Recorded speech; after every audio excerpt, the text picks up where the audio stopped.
Kemana aja sih Mbak teleponin dari tadi, kenapa nggak diangkat-angkat? Mas kamu nggak tahu kemana, Mbak kamu juga nggak tahu kemana. Ibu tuh hari ini ulang tahun loh. Masa nggak ada yang nemenin sih? Kan kita nggak tahu orang yang kayak gimana, bisa langsung percaya apa enggak, nggak bisa langsung gitu. 2 minggu, sebulan lo ngarepin gue berhenti kerja. Sekalian aja kamu aja yang ngurusin. Aku juga nggak masalah kok Mbak. Aku emang gini, Mbak ini emang pikir selama ini aku tuh nggak pernah kooperatif ya? Mbak, biasanya kamu tahu semuanya. Gue udah bilang gue nggak tahu, ya gue nggak tahu Rangga. Mau sampai kapan kalian bertengkar?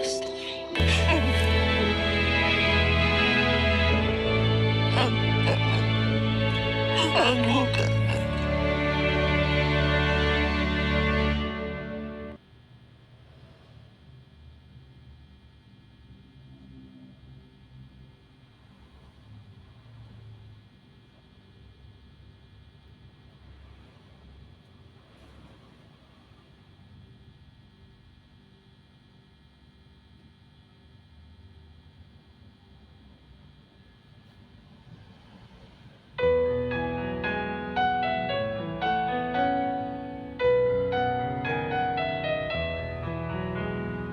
Cerita diawali dengan sebuah keluarga bahagia, terdiri dari Pak Haryo, sang kepala keluarga, Ibu Rahmi istrinya, serta keempat anak mereka, yaitu yang pertama ada Ranika, yang kedua ada Rangga, yang ketiga ada Rania, dan terakhir si bungsu, namanya Hening. Namun sayang, di awal film keluarga yang harmonis itu harus mengalami duka teramat dalam, karena Pak Haryo meninggal dunia. 3 tahun setelah kematian Pak Haryo, keluarga itu pun tak sama seperti dulu lagi. Ibu Rahmi menjadi sering merasa kesepian karena keempat anaknya sudah mempunyai kesibukan masing-masing. Seperti Ranika sibuk menjadi anak korporat, Rangga seorang musisi yang sibuk mencari inspirasi, Rania yang merupakan artis sibuk akting sinetron, sedangkan si bungsu Hening sibuk kuliah. Dan perlu diketahui, sekarang ibu tinggal di rumah hanya ditemani oleh Mbak Ranika dan Hening saja, sementara Rangga tinggal berdua bersama istrinya. Kemudian Rania tinggal seorang diri di sebuah kamar apartemen. Suatu hari, dari keempat anak itu tidak ada yang ingat sama sekali jika pada hari itu adalah hari ulang tahun ibu. Sementara ibu di rumah hanya seorang diri, menunggu kepulangan anak-anaknya untuk merayakan ulang tahun bersama. Nahas, mereka semua tidak ada yang ingat, bahkan hanya Tante Esti, adiknya Ibu Rahmi, yang ingat akan hal itu. Terlihat Tante Esti membawa nasi tumpeng berukuran besar untuk ibu. Namun dia minta maaf, tidak bisa lama-lama karena suaminya sudah akan pulang ke rumah. Lalu Tante Esti menelepon Ranika si anak sulung untuk segera pulang karena hari itu adalah ulang tahun ibu. Ranika masih hektik mengerjakan pekerjaannya. Lalu ia menelepon Hening, si anak bungsu, untuk segera pulang ke rumah agar ibu tidak seorang diri di hari ulang tahunnya. Padahal saat itu Hening sedang asik berduaan bersama pacarnya. Namun mau tidak mau, ia harus nurut perkataan Mbak Ranika karena jika tidak, maka ia akan kena marah. Ya, begitulah nasib anak bontot, selalu disuruh-suruh oleh anak paling tua. Selain itu, Ranika pun segera menelepon kedua anak ibu yang lainnya, yaitu Rania dan juga Rangga, untuk segera datang ke rumah ibu karena hari ini ibu ulang tahun. Setelah menyelesaikan pekerjaannya, Ranika bergegas pulang. Ia pun sempat diajak kencan makan malam oleh atasannya, yaitu Pak Kevin. Namun sayang ia buru-buru pulang karena ibunya ulang tahun. Pak Kevin orang yang sangat baik. Ia pun memesan kue ulang tahun untuk ibunya Ranika. Anak ibu yang pertama datang ke rumah adalah Hening. Ia datang bersama pacarnya sambil membawa martabak kesukaan ibu. Lalu tak lama, Mbak Ranika datang menyusul bersamaan dengan Rangga beserta istrinya.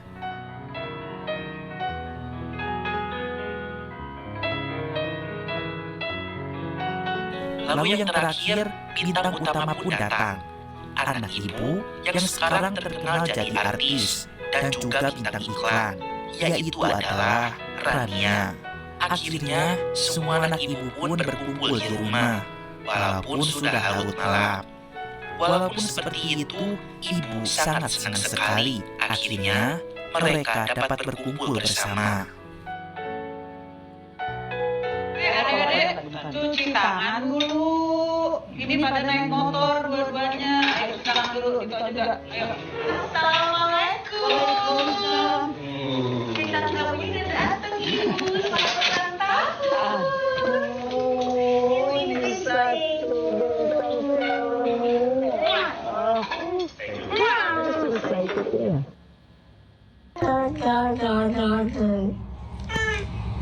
Lama kemudian, Ranika merasa kesal dikarenakan tidak ada yang memberitahu dirinya bahwa hari ini ulang tahun ibu. Ia marah kenapa harus selalu dirinya yang inisiatif dalam melakukan apapun. Padahal Ranika adalah orang paling sibuk di antara mereka.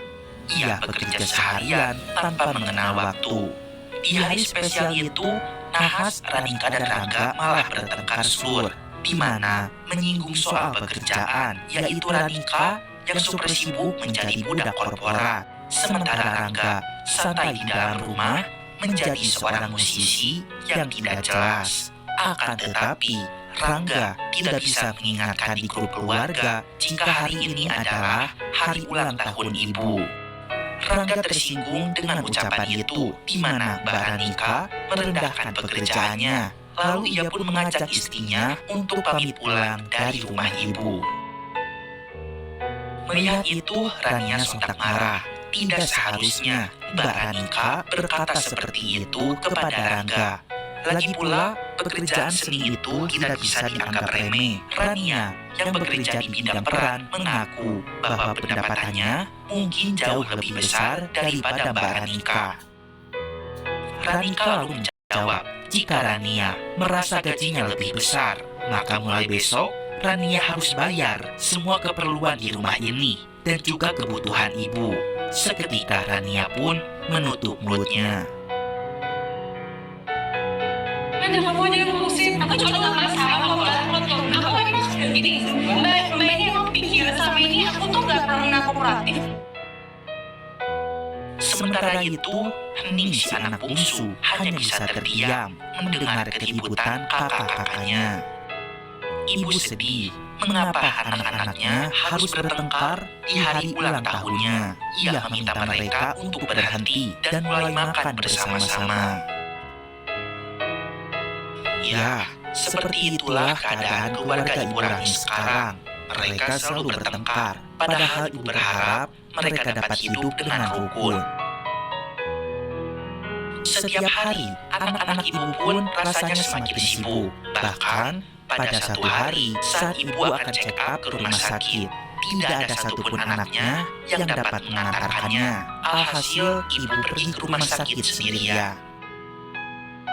Dokter pun mengatakan kondisi kesehatan ibu semakin memburuk. Ibu tidak boleh terlalu kelelahan. Selain itu, harus ada orang yang harus selalu mendampingi ibu di setiap aktivitasnya. Dokter pun terkejut saat mengetahui Ibu Rahmi datang ke rumah sakit sendirian. Tapi Ibu Rahmi mengatakan tidak apa-apa karena ia sudah biasa sendirian.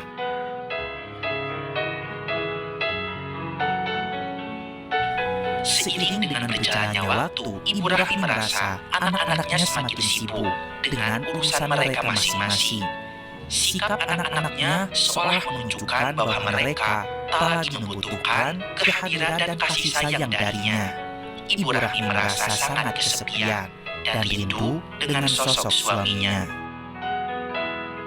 Ibu Rahmi kemudian berbicara empat mata dengan adiknya yaitu Tante Esti apabila ia sangat ingin pergi ke Pekalongan. Tetapi hanya seorang diri, ia ingin ziarah ke makam suaminya. Rahmi minta tolong agar Esti memesankan tiket kereta api secara online untuknya. Lalu jangan beritahu anak-anaknya jika ia akan pergi. Tante Esti menuruti kemauan Ibu Rahmi, padahal sebenarnya ia khawatir membiarkan ibu pergi sendirian, apalagi punya penyakit parah. Tetapi ia pun menuruti keinginan ibu karena menghormati keputusannya. Pada akhirnya, ibu pun pergi ke Pekalongan sendirian naik kereta api.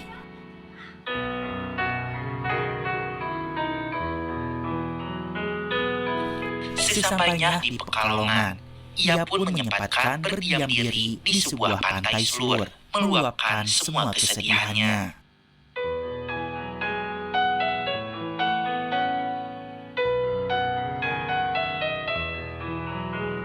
Setelah itu, ia datang ke makam suaminya, mengeluarkan semua keluh kesahnya, kesedihannya, lalu mengatakan jika sekarang anak-anak mereka sudah sibuk dengan urusannya masing-masing. Ibu Rahmi mengaku ingin ikut pulang bersama suaminya. Ia sangat rindu kepada sang suami.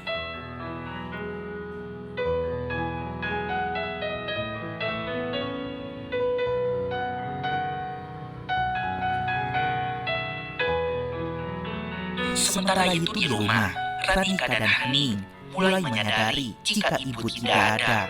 Mereka tambah panik ketika menemukan sebuah surat dokter di kamar ibu yang menyatakan bahwa ibu mengalami penyakit keras. Rangga dan Rania pun ditelepon untuk segera pulang ke rumah karena ibu tidak ada. Mereka semua panik saat itu, khawatir terjadi sesuatu kepada ibu.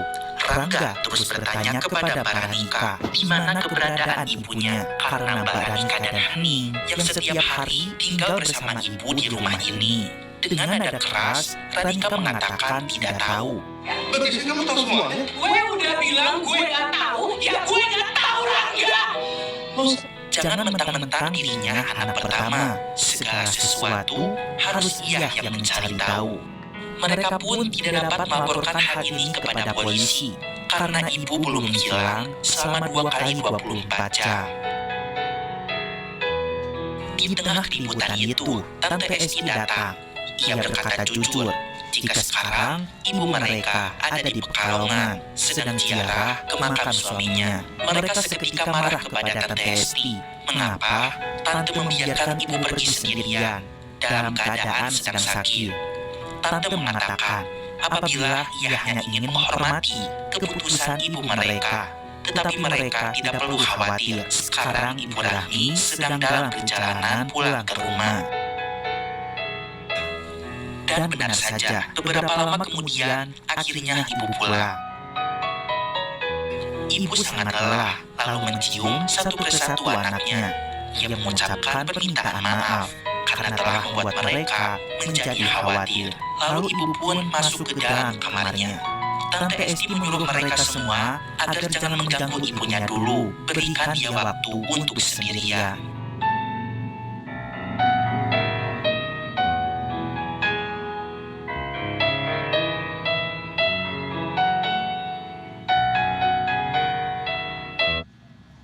Mager belanja groceries karena berat. Beberapa hari kemudian, semua berjalan seperti biasa kembali. Mereka sibuk dengan pekerjaan masing-masing. Hanya saja, Ranika dan Hening yang satu rumah dengan ibu jadi jauh lebih perhatian. Hingga tiba saatnya pada suatu tengah malam, Rania si artis ibu kota tak luput dari yang namanya pergaulan bebas. Tanpa disangka, ia bersama manajernya dihadang oleh para polisi karena diduga memakai narkoboy. Pihak polisi menelpon Mbak Ranika. Rania, yaitu adiknya, ditahan di kantor polisi.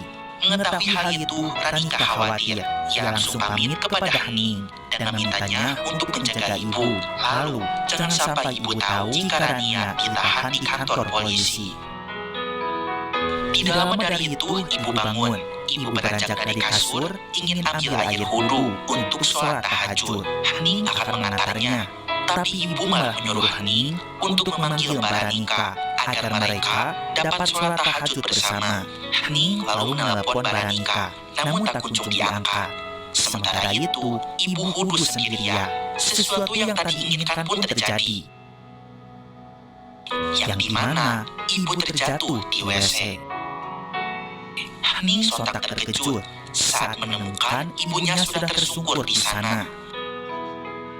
Hening tak hentinya menelepon Mbak Ranika. Saat itu, Ranika baru sampai di kantor polisi. Namun ia diberitahukan jika ibu jatuh di WC, sehingga ia pun putar balik ke rumah lagi.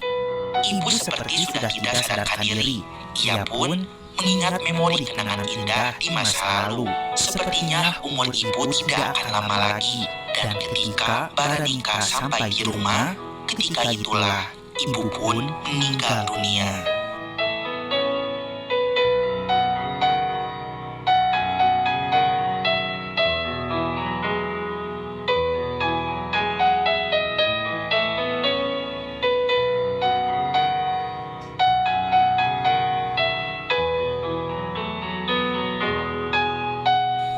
Semua orang berduka atas kematian ibu. Di sisi lain, Rania belum mengetahui kabar duka itu. Ia masih ditahan di kantor polisi. Ibu pun akan dikuburkan di Pekalongan, tepat di samping makam bapak.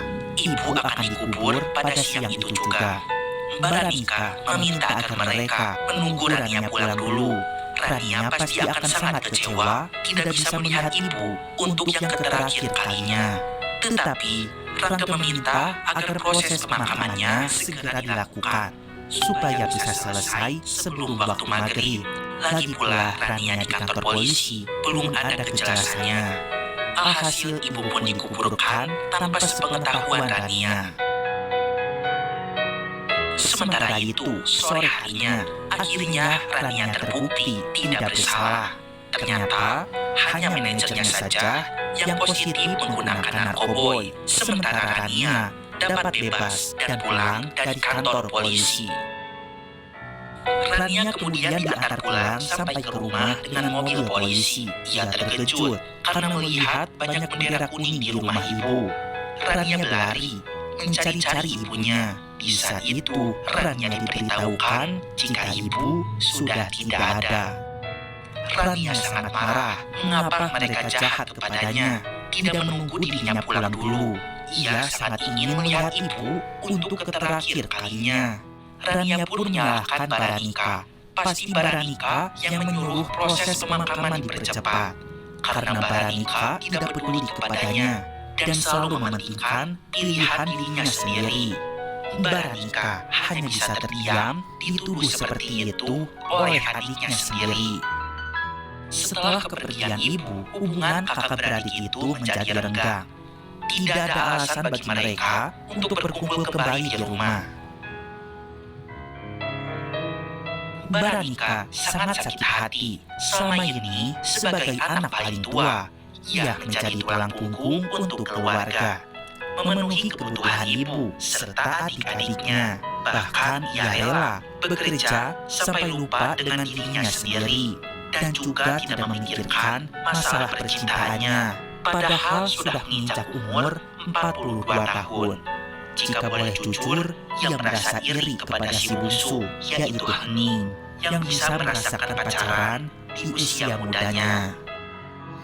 Sementara itu, Hening pun merasa kasihan kepada Baranika. Dia menjadi saksi bisu perjuangan Baranika untuk keluarga ini. Lalu, ia memberitahu Rania jika Baranika itu adalah orang yang paling sayang kepadanya. Bahkan saat ada laporan, Rania ditangkap oleh polisi. Baranika adalah orang paling pertama yang sigap ingin menjemputnya. Hingga pada akhirnya, keempat kakak beradik itu sadar jika mereka harus akur, harmonis, agar ibu dan bapak di alam sana merasa bahagia. Mereka pun memilih untuk memperbaiki hubungan, saling maaf-memaafkan, dan mulai memahami perasaan antar saudara. Akhirnya mereka pun dapat beradaptasi, lalu menjadikan rumah ibu sebagai tempat untuk pulang jika sedang merasakan rindu. Dan film pun berakhir.